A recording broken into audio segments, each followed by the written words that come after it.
Yes yes yes, হাজারবার yes. তুমি নরকে বললে নরকেও যাবো, কিন্তু যাবো কোথায়? বাংলাদেশের নতুন প্রজন্মের অভিনেতাদের মধ্যে খায়রুল বাশার একটি আলাদা ধরনের নাম।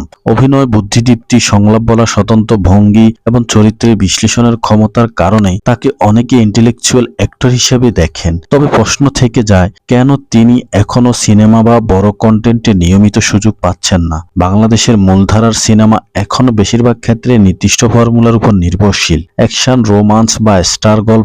খায়রুল বাশারের মতো সূক্ষ্ম অভিনয়শৈলীর অভিনেতার জন্য প্রয়োজন ভিন্ন ধর্মী চরিত্র নির্ভর গল্প, যা তুলনামূলকভাবে কম তৈরি হচ্ছে। নাটক বা ওয়েব কন্টেন্টে তাকে অনেক সময় নির্দিষ্ট ধরনের চরিত্রে দেখা যায়, চিন্তাশীল, নীরব বা জটিল মানসিকতার মানুষ। এই ইমেজে কখনো কখনো পরিচালকদের ভাবনার সীমাবদ্ধ তৈরি করে, ফলে তার থেকে ভিন্ন ঘরনার কাস্টিং করতে দ্বিধায় পড়েন। সিনেমা ইন্ডাস্ট্রিতে এখনো স্টার ভ্যালু একটি বড় ফ্যাক্ট। নতুন বা ভিন্নধর্মী অভিনেতা মূলত ওটিটি ও নাট্যাঙ্গনে বেশি সক্রিয়, যেখানে গল্প নির্ভর কাজের সুযোগ বেশি।